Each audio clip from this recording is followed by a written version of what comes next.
ओम भास्कराय नमः। हरे कृष्णा। सभी भक्तों को मेरा स्नेहपूर्ण प्रणाम। आप सभी का यह पावन दिन शुभ और मंगलमय हो। आज दिनांक 7 दिसंबर, रविवार।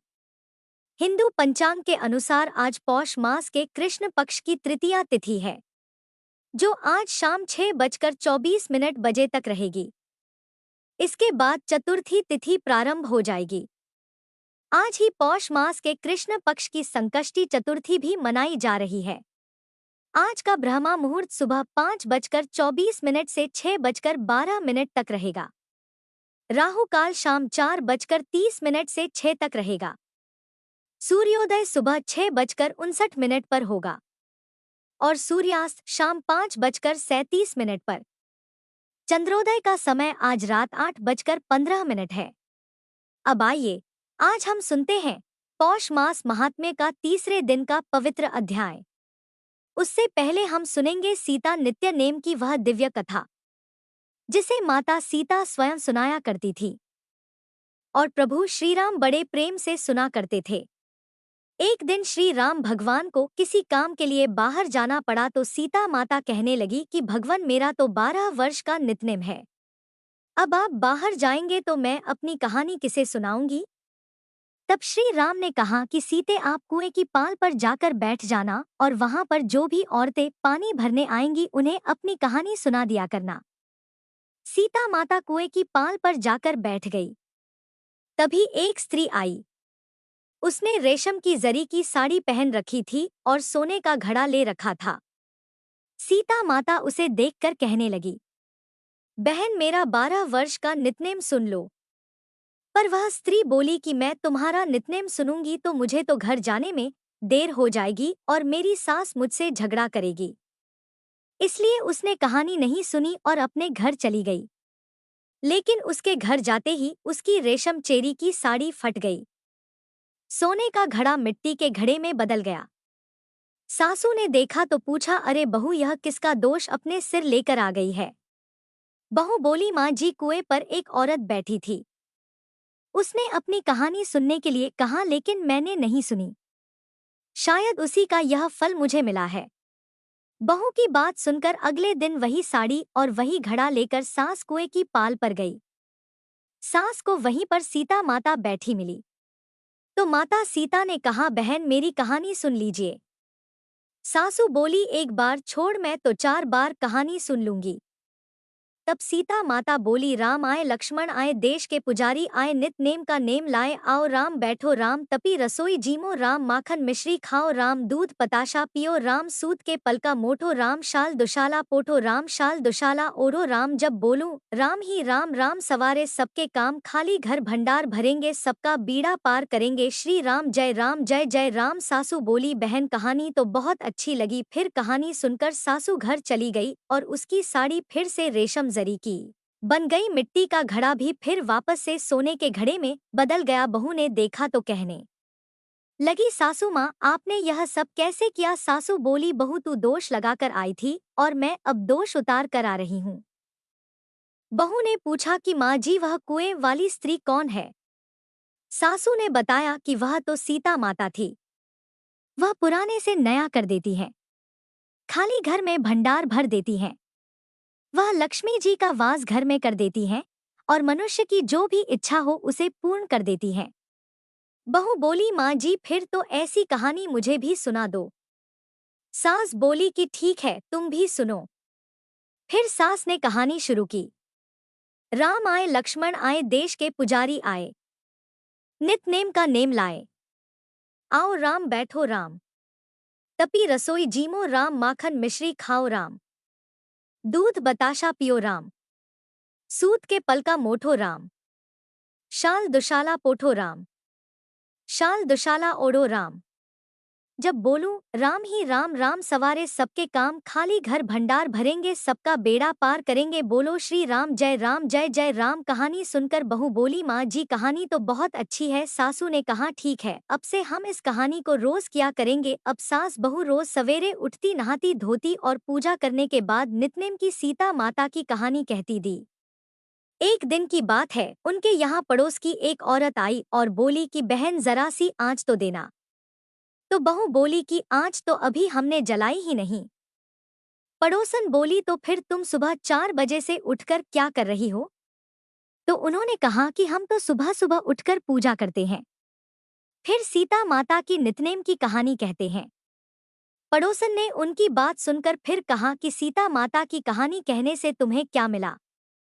तब वे दोनों बोली कि सीता माता की कहानी कहने से घर में भंडार भर जाते हैं, सारे काम पूर्ण हो जाते हैं, मन की इच्छा भी पूरी होती है।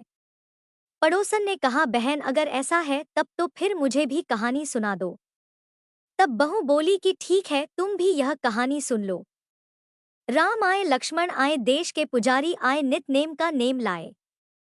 आओ राम बैठो राम, तपी रसोई जीमो राम, माखन मिश्री खाओ राम, दूध बताशा पियो राम, सूत के बल का मोटो राम, शाल दुशाला पोठो राम, शाल दुशाला ओढ़ो राम, जब बोलूं राम ही राम, राम सवारे सबके काम, खाली घर भंडार भरेंगे, सबका बेड़ा पार करेंगे, श्री राम जय जय राम। पड़ोसन ने इस कहानी को सुना तो कहने लगी, बहन कहानी तो बहुत अच्छी लगी। अब वह पड़ोसन भी नित्नेम सीता माता की कहानी कहने लगी।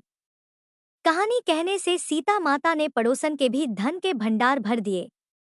देखते ही देखते अब तो पूरे मोहल्ले में नित्नेम की कथा चल पड़ी और हर किसी की मनोकामना पूर्ण होने लगी। हे सीता माता, जैसे आपने उन सभी के भंडार भरे वैसे ही हमारे भी भरना। कहानी कहने वाले, सुनने वाले और हुंकार भरने वाले सबके भरना। सभी प्रेम से बोलिए सीता मैया की जय। अब सुनिए आज का अध्याय, जिसमें आज आप महाराज जी की कथा का आगे का वर्णन सुनेंगे। भोजन प्रांत जब महाराज जी ने पेट भरकर भोजन कर लिया, भक्तों के आग्रह पर वे बार बार भोजन करते रहे तो महाराज जी को हड्डा कर उल्टी हो गई, जिससे सारा अन्न बाहर आ गया। इस तरह की घटना एक बार श्री समर्थ रामदास के जीवन में भी घटी थी।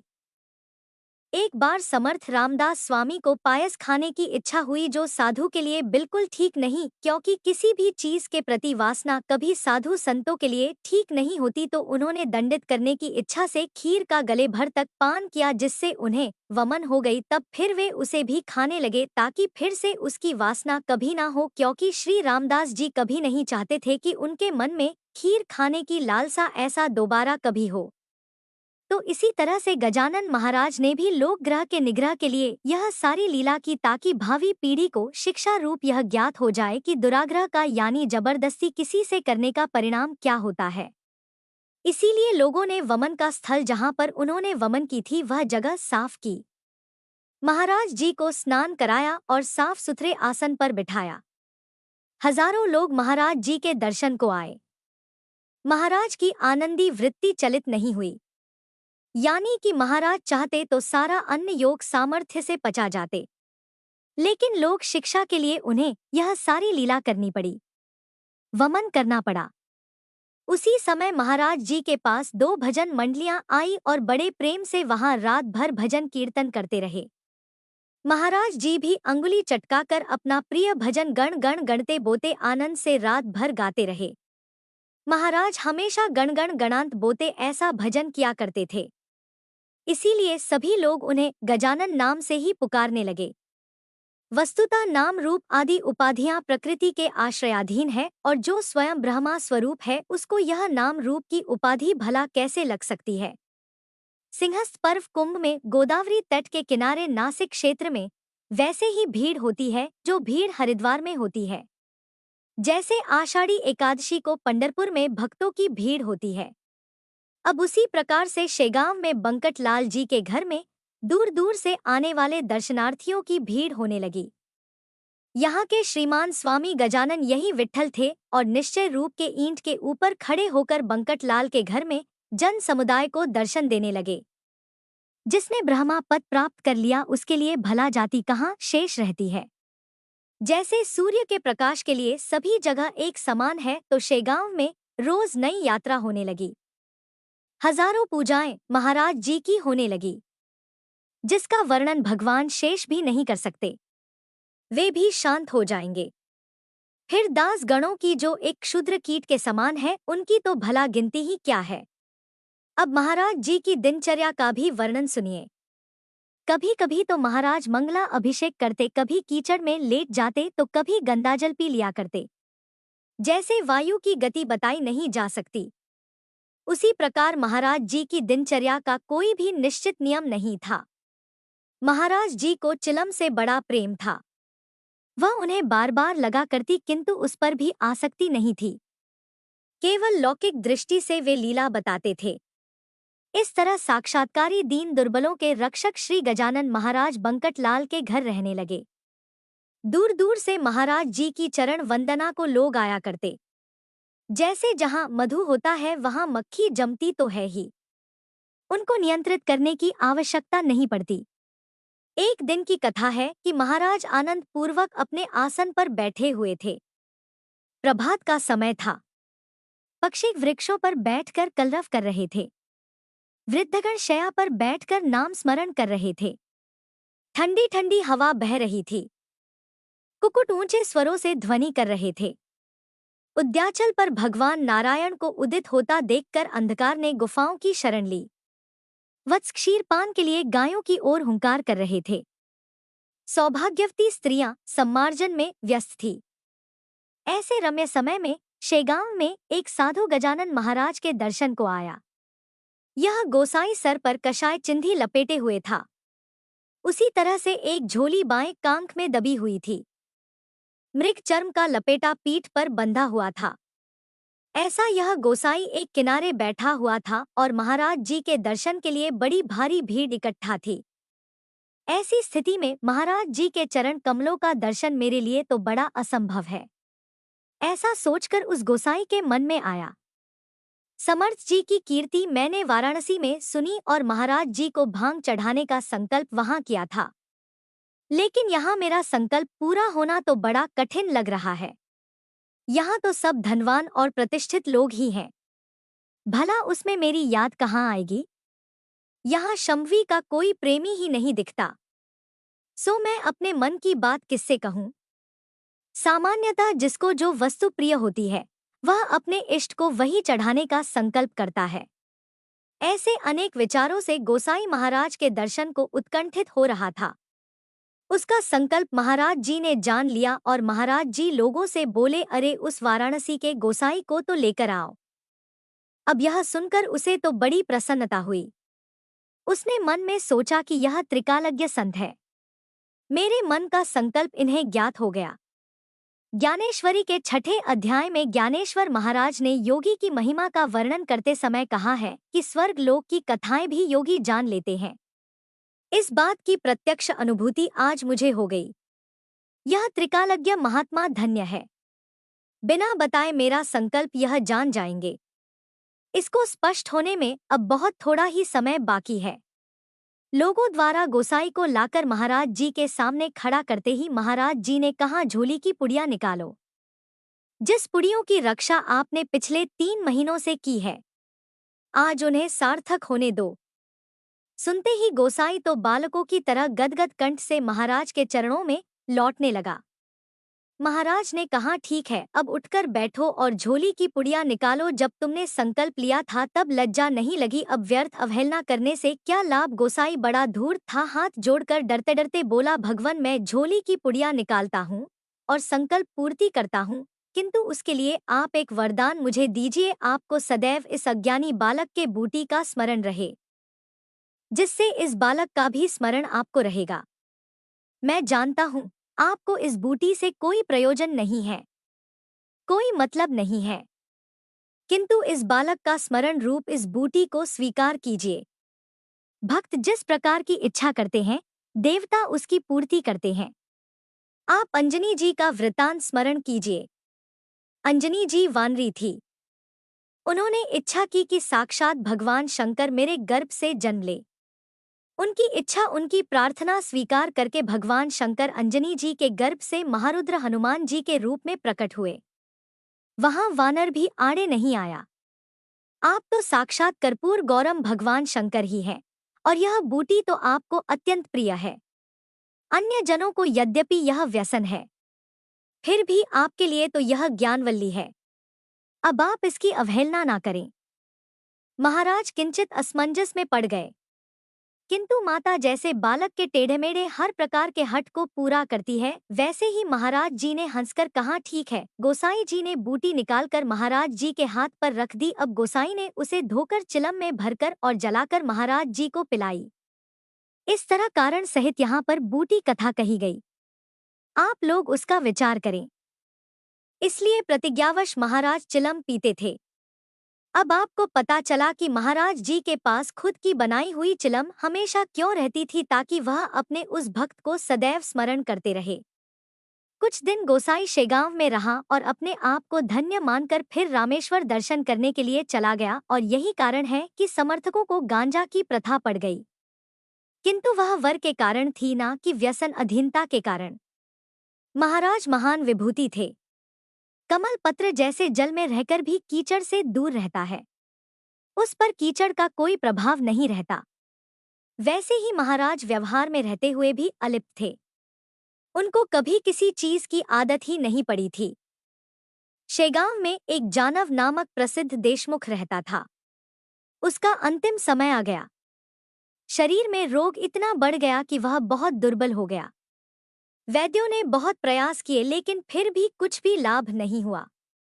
वैद्यों ने उसकी नाड़ी देखकर संबंधियों को संकेत कर दिया कि अब इनका बचना संभव है। हम लोगों ने अपनी तरफ से भरसक प्रयास कर लिए हैं, लेकिन इनकी तिल भर भी व्यथा नहीं गई है। अब इन्हें नीचे कंबल पर सुला दीजिए, यही ठीक रहेगा। यह सुनकर सगे संबंधी अत्यंत दुख में डूब गए। वे लोग कहने लगे, हाय हाय हाय रे देव! हम लोगों ने कई देव देवता मनाए, लेकिन जानराव को उसका कुछ भी लाभ नहीं हुआ। आखिर आप हम लोगों को छोड़कर जा रहे हो। सारे प्रयास बेकार गए। वैद्यों ने हाथ टेक दिए, किंतु एक अंतिम उपाय अभी भी सूझ रहा है, वह करके देखेंगे। बंकटलाल के घर एक साक्षात्कारी साधु महाराज जी हैं, जिनके कारण से शेगांव पंढरपुर क्षेत्र बन गया है। साधु के मन में लाने पर उनके लिए कुछ भी असाध्य नहीं। श्री ज्ञानेश्वर महाराज ने सच्चिदानंद को उठाया जल्दी से, क्योंकि समय नहीं है। जल्दी से जाकर कोई महाराज जी से प्रार्थना करो। यह सुनकर एक संबंधी बंकटलाल के घर गया और जानराव देशमुखी सारी अवस्था बताई कि महाराज आप कृपा करके चरण तीर्थ दीजिए, जो जानराव को अमृत सिद्ध होगा ऐसा हमें लगता है। बंकटलाल ने कहा, यह मेरे बस की तो बात नहीं है, आप मेरे पिताजी से प्रार्थना कर लीजिए। उसके बाद उसने भवानी राम जी से हकीकत बताई। वे बड़े सज्जन थे। भवानी राम ने तुरंत एक पात्र में पानी भरकर महाराज जी के चरणों को धुलाया और प्रार्थना की, महाराज यह चरण तीर्थ मैं जानराव को देता हूँ। महाराज जी ने गर्दन हिलाकर सम्मति दिखाई। संबंधी ने तीर्थ लेकर वह जानराव को पिलाया, जिससे उनके गले की घुरघुराहट तुरंत बंद हो गई। उन्होंने थोड़ा थोड़ा आंखें खोल ली और हाथ हिलाया। तीर्थ के प्रभाव से जानरा की प्रकृति में एकदम फर्क पड़ने लगा। यह प्रमाण देखकर सारे लोग आनंदित हो गए और सबको सत्पुरुष का अधिकार ज्ञात हुआ। उसके बाद सब औषधियां लेना बंद करके केवल तीर्थ ही लेते रहे, यानी महाराज जी के चरणों को स्पर्श कराया गया जल ही वे पीते रहे, जिससे जानराव आरोग्य संपन्न हो गए। 8 दिन में जानराव पहले जैसे स्वस्थ हो गए और भवानी राम के घर महाराज जी के दर्शन को आया। अब देखिए, संत चरण तीर्थ साधन द्वारा साक्षात अमृत हो गया। यह केवल संत नहीं, बल्कि कलयुग के साक्षात देवता ही थे।